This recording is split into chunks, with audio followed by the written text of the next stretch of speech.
Hi viewers, welcome to our channel. Recent గా అల్లు అరవింద్ గారు అటు రామ్ చరణ్ గారి సినిమాల పైన చేసిన కామెంట్స్ ఒక ఫ్యాన్ వార్ అయితే క్రియేట్ చేసింది. అంటే మళ్ళీ ఒక వివాదం అల్లు వర్సెస్ మెగా నడుస్తుంది కదా, ఈ వివాదం ఇంకాస్త రాజేసినట్టుగా కనిపిస్తుంది. మరి ఈ కామెంట్స్ ఏ విధంగా చూడొచ్చు? మరి అల్లు అరవింద్ గారు ఈ టైంలో రామ్ చరణ్ గారి సినిమాల గురించి పలుమార్లు ఎందుకు ప్రస్తావించాల్సి వస్తుంది? ఇప్పుడు ఇదే అంశం మీద డిస్కస్ చేయడానికి ప్రజెంట్ మనతో పాటు అప్పాజీ గారు, సీనియర్ ఫిలిం జర్నలిస్ట్. ఒకసారి వాటితో మాట్లాడి తెలుసుకునే ప్రయత్నం అయితే చేద్దాం. సార్ నమస్కారం. సార్ నమస్తే ఆదిత్య. సార్ మొన్న తండేల్ ఈవెంట్ లో దిల్ రాజు గారిని గురించి మాట్లాడుతూ ఆయన ప్రస్తావిస్తూ ఒక సినిమా చూస్తున్నది అంటే ఒక ఫ్లాప్ అయిపోయింది, ఇంకో సినిమా హిట్ అయింది, సంక్రాంతికి 2 సినిమాలు ఆయన అప్స్ అండ్ డౌన్ చూసారని చెప్పేసి అన్నారు. అక్కడ ఈజీగా క్లియర్ గా అర్థమైపోతుంది ఆయన గేమ్ చేంజర్ ఫ్లాప్ అని చెప్పేసి అన్నారని చెప్పేసి దీనిపైన పెద్ద రగడ నడిచింది. అక్కడ రామ్ చరణ్ ఫ్యాన్స్ దాన్ని యాక్సెప్ట్ చేయలేదు, కాస్త ట్రోల్ కూడా చేశారు. ఆ తర్వాత మళ్ళీ చిరుత సినిమా గురించి ఆయన ఈ రోజు మాట్లాడాల్సి వచ్చింది ఒక ఇంటర్వ్యూలో. చిరుత సినిమా బిలో యావరేజ్ సినిమా, తర్వాత మేము మగధీర తీసాం నమ్మకం పెట్టుకొని అని చెప్పేసి ఆయన మాట్లాడారు ఆ వేలో. సో మళ్ళీ ఈయన చిరుత ఫ్లాప్ అన్నారు అని చెప్పేసి మళ్ళీ రామ్ చరణ్ గారి అభిమానులు అయితే కాస్త హట్ అయిపోయారు. ఎందుకు ఈయన పలుమార్లు రామ్ చరణ్ గారి సినిమాల గురించి తీస్తున్నారు, ఆయన సినిమాలు ఫ్లాప్ అంటున్నారు ఏంటి అన్నది ఒక చర్చ అయితే ఉంది. సార్ మీరేం చెప్తారు సార్ దీని గురించి? అంటే ఇప్పుడు సంక్రాంతికి వచ్చిన 2 సినిమాల్లో దిల్ రాజు 2 సినిమాలు కూడా ఆయనే ప్రొడ్యూసర్. ఒక సినిమా ఫ్లాప్ అయింది, ఒక సినిమా హిట్ అయింది అనేది అది అందరూ ఒప్పుకునే విషయమే కదా. కాకపోతే ఆయన స్టేజ్ మీద చెప్పినప్పుడు ఒక సినిమా ఇలాగా, ఒక సినిమా అలాగా అనేసరికి కొంత అది ఫ్యాన్స్ కొంత ఏమైనా హర్ట్ అయ్యే ఇది ఉందేమో, కానీ వాస్తవమే కదా అది. ఇప్పుడు దిల్ రాజు ఆయన సంక్రాంతికి వస్తున్న అనే సినిమా హిట్ అయ్యి ఉండకపోతే మా పరిస్థితి వేరేలా ఉండదు అని చెప్పాడు. అలాగే ఇక ముందు భవిష్యత్తులో మేము పెద్ద సినిమాలు జోలికి పోకుండా మొదట్లో ఎలాగైతే కంటెంట్ బేస్డ్ కాన్సెప్ట్ ఓరియంటెడ్ సినిమాలు చేసామో అలాగా కథను నమ్ముకొని భవిష్యత్తులో సినిమాలు తీయాలనుకుంటున్నామని చెప్పాడు. అంటే అది అంగీకరించడమే కదా. గేమ్ చేంజర్ సినిమా నాకు ఒక చేదు ఫలితాన్ని ఇచ్చిందని ఆయన అంగీకరించాడు. అలాగే చిరుత సినిమా తర్వాత మగధీర తీసింది ఈయన అల్లు అరవింద్ వాళ్ళే కదా. మగధీరతోటే కదా ఆయన మెగా పవర్ స్టార్ అని అనిపించుకున్నాడు. చిరుత సినిమా ఏంటంటే అది ఆయనకు బెస్ట్ లాంచింగ్ ప్రాజెక్ట్ లాగా, ఓ స్టార్ మెటీరియల్ అని అనిపించుకున్న సినిమా. పూరి జగన్నాథ్ డైరెక్షన్లో వచ్చిన సినిమా అది. అంటే ఆశించిన స్థాయిలో విజయం సాధించలేదని చెప్పి అందరూ అంగీకరించిన విషయమే కదా. కాబట్టి రెండిట్లో ఆయన చేసింది మనం తప్పు పట్టడానికి ఏం లేదు. కానీ కాకపోతే నువ్వు అన్నట్టు వెంటనే గేమ్ చేంజర్ గురించి ఒకరోజు మాట్లాడి మరుసటి రోజు చిరుత గురించి మాట్లాడడం వల్ల, తర్వాత ఈ మధ్య కాలంలో నువ్వు అన్నట్టు అల్లు వర్సెస్ మెగా ఈ వారు నడుస్తుందనే దీని నేపథ్యంలో ఇది ప్రాముఖ్యత దీనికి ఎక్కువ సంతరించుకుంటాం తప్ప, లేకపోతే దానికి పెద్ద ఇదేముంది. ఇప్పుడు చిరుత సినిమా అంటే అంటే ఇందాక చెప్పినట్టు ఒక స్టార్ మెటీరియల్ రామ్ చరణ్ అని నిరూపించుకున్న సినిమా. అలాగే ఈ గేమ్ చేంజర్ సినిమా డిసప్పాయింట్ చేసింది అనేది అందరూ అంగీకరిస్తున్న సినిమా. కాబట్టి ఆ వేరే కోణంలో ఇది నడుస్తుండడం వల్ల మనకి వేరేలాగా అనిపిస్తుంది. చూసి ఫ్యాన్స్ ఎక్కువ హర్ట్ అవుతుండడానికి కారణం ఏంటంటే, మామూలుగా అది మాట్లాడి ఉంటే దానికి పెద్ద ప్రాముఖ్యత ఉండేది కాదు. ఇది వార్ నడుస్తుంది, అల్లు కాంపౌండ్కి మెగా కాంపౌండ్ మధ్య కొంత సయోధ్య కొరవడింది అనే విమర్శలు అనే ఊహాగానాలు వెలువడుతున్న నేపథ్యంలో ఆయన అనుకోకుండా చేసినటువంటి ఈ వ్యాఖ్యలు ఎక్కువగా కొంత దుమారం రేపుతున్నాయేమోనని నేను అనుకుంటున్నాను. సార్ మామూలుగా వాళ్ళు కూడా అబ్జర్వ్ చేస్తూ ఉంటారు, ట్రోల్ గురవుతున్నామా, మీమ్స్ ఏమైనా వస్తున్నాయా, ట్రోల్స్ ఏమైనా వస్తున్నాయి, విమర్శలు ఏమైనా వస్తున్నాయని అబ్జర్వ్ చేస్తూ ఉంటారు. అంటే మెగా వర్సెస్ అల్లు నడుస్తున్న నేపథ్యంలో మరి అల్లు అరవింద్ గారు నేను ఇలా మాట్లాడితే మళ్ళీ వేరేలా ఫ్యాన్ వార్ క్రియేట్ అవుతుందన్న ఒక ఆలోచన చేయలేదనుకోవచ్చు సార్. అంటే ఒక్కొక్కసారి మాట్లాడేటప్పుడు ఏంటంటే జనాంతికంగా మనం మాట్లాడేటప్పుడు ఆటోమేటిక్గా వచ్చేస్తుంటాయి.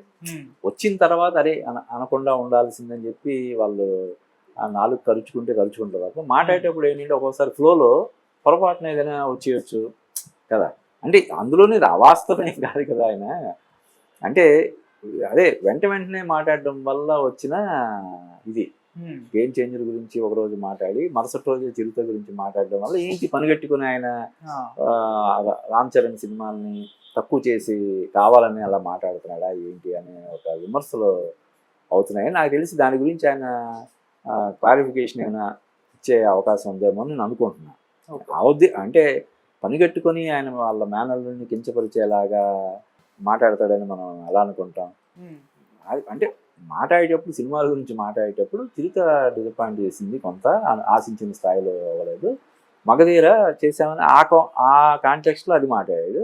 ఇది దిల్ రాజు గురించి మాట్లాడేటప్పుడు ఎవరైనా అదే చెప్తారు కదా, సంక్రాంతికి వచ్చిన సినిమాల్లో ఒక సినిమా బాగా డిసప్పాయింట్ చేసింది, ఒక సినిమా ఊహించిన దాని అనూహ్యంగా ఆశించిన దానికంటే ఊహించిన దానికంటే కూడా ఎక్కువ విజయం సాధించింది అనేది అందరూ మాట్లాడుతున్న విషయం. అది ఆయన మాట్లాడాడు.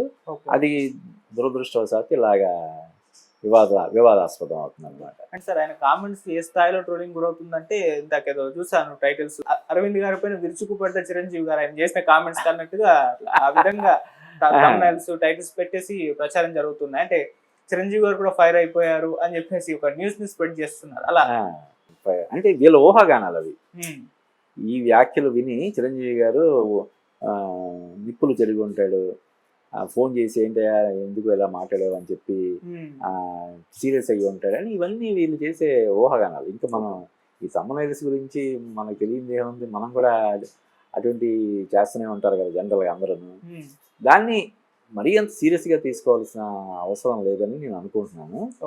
దీనివల్ల వాళ్ళ మధ్య ఇంకా విభేదాలు పెద్ద అవుతాయని కానీ లేకపోతే మరొకటి కానీ అవుతాయని చెప్పి మనం అనుకోవాల్సిన అవసరం లేదు. దీనికి సంబంధించి బహుశా నేను ఆ ఉద్దేశం తనలేదు ఇలాగ అన్నానని ఆయన అల్లు అరవింద్ గారు అయినా క్లారిఫికేషన్, అంటే వివాదం అయినప్పుడు ఆయన ఆ ఉద్దేశంతో అనకపోయినా కూడా ఖచ్చితంగా ఆయన వైపు నుంచి ఒక వివరణ వస్తే బాగుంటుందని నా వ్యక్తిగతంగా నా అభిప్రాయం. ఖచ్చితంగా ఆయన ఆ ప్రయత్నం చేస్తారేమో చూద్దాం. ఓకే సార్, ఇప్పుడు అంటే ఈయన కామెంట్స్ పైన కాస్త రామ్ చరణ్ గారి ఫ్యాన్స్ అయితే కాస్త అట్టైన విషయం మనకు తెలిసింది. ఇప్పుడు అది ఆయన సినిమానే తండేలు మూవీ, ఆయన గీతార్ట్స్ నుంచి వస్తున్న మూవీ కాబట్టి ఆ సినిమా పైన ప్రభావం ఏమైనా చూపిస్తుంది అంటారా?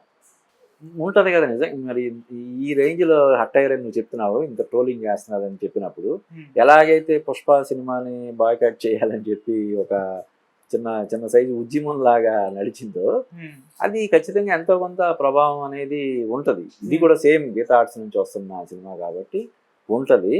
కానీ ఇప్పుడు కూడా సినిమా చాలా బాగుందంటే ఇటువంటి ఏవి పెద్దగా ప్రభావం చూపించవు. ఓ మాదిరిగా ఉంది పర్లేదు తర్వాత చూద్దాంలే అనేలా ఉంటేనే కొంచెం ఎఫెక్ట్ అవుతుంది.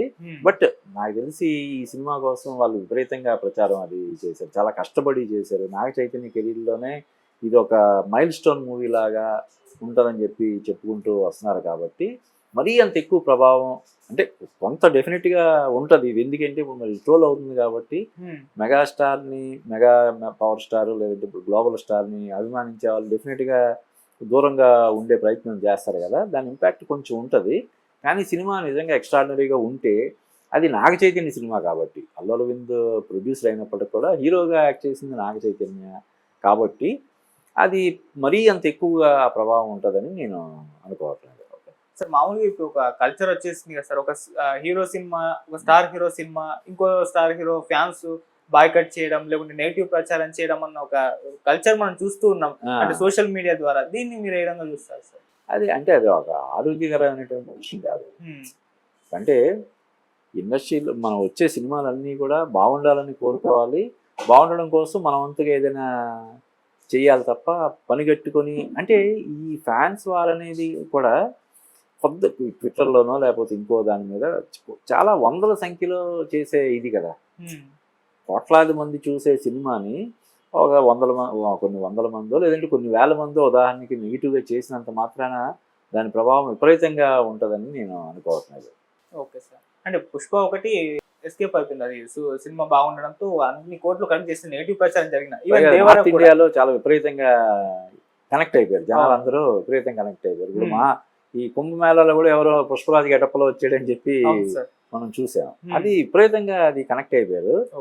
సౌత్ ఇండియాతో పోల్చితే నార్త్ ఇండియా మార్కెట్ చాలా పెద్దది కాబట్టి సౌత్ ఇండియాలో కొంత ఇప్పుడు ఉదాహరణకు తమిళనాడులో ఆశించిన స్థాయిలో విజయం సాధించలేదు అంటున్నారు, అలాగే కేరళలో కూడా ఏమి లేదంటున్నారు. కానీ అక్కడ నార్త్ ఇండియాలో చాలా చాలా పెద్ద హిట్.